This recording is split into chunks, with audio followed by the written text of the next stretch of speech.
मालवा का सुल्तान बाज बहादुर केवल एक शासक नहीं था, वह सुरों में जीने वाला राजा था। युद्ध से ज्यादा उसे संगीत, कविता और प्रकृति से प्रेम था। कहते हैं, एक दिन शिकार पर निकलते समय नर्मदा की घाटी में उसे एक ऐसी आवाज सुनाई दी जिसने उसके कदम रोक दिए। वह आवाज थी रूपमती की।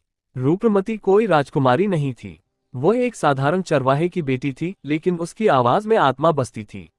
जब वह गाती थी तो लगता था जैसे नर्मदा स्वयं बहकर शब्द बन गई हो। बाज बहादुर ने जैसे ही उसे देखा, उसी पल उसका हृदय हार गया। संगीत ने दोनों को जोड़ा और वही संगीत प्रेम में बदल गया।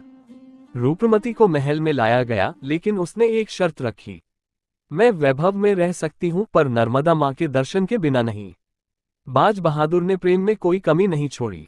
उसने रेवा कुंड और रूपमती मंडप बनवाया, जहां से रोज नर्मदा के दर्शन होते थे। ये प्रेम अधिकार का नहीं, सम्मान और समर्पण का प्रेम था। लेकिन इतिहास प्रेम को आसान कहाँ रहने देता है।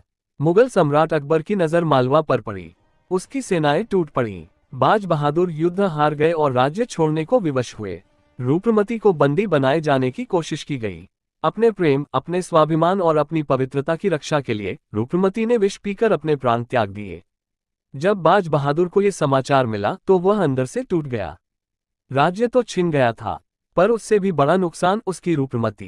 कहते हैं, जीवन के अंतिम दिनों तक बाज बहादुर न किसी युद्ध में रुचि ले पाया, न किसी सत्ता में।